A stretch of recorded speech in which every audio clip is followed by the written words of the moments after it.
dealing with the issue of race in the United States. Well, thank you very much again. Dr. Higginbotham suggests that race is fundamentally a part of social structures here within the United States.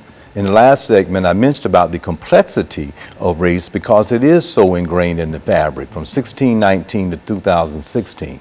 So what does that theoretical framework mean by fundamentally a part of social structures?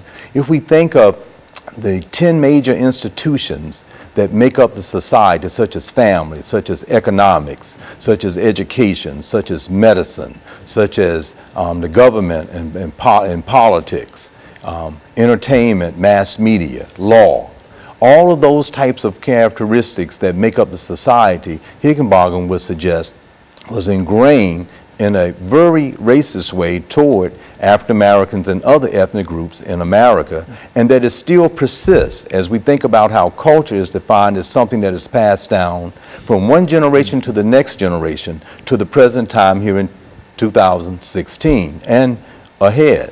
Now, Alex de Tocqueville, a great French philosopher, came to America maybe 150 years or so after 1619.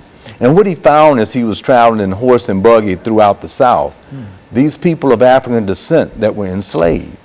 And as he looked at the very foundations of society, he said there's no way America could ever reach a democracy. Why? Because it was founded on slavery.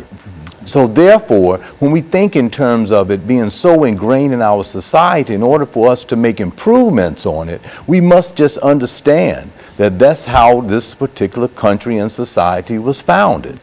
Now, many people listening would say there's plenty of evidence that race relations has changed, and they're absolutely correct. You and I can remember when school segregation was very prevalent here in the United States. Some people might be able to look at a little age difference between us, but I was in a segregated type of a situation through the 8th grade. Many of the viewing audience might remember that.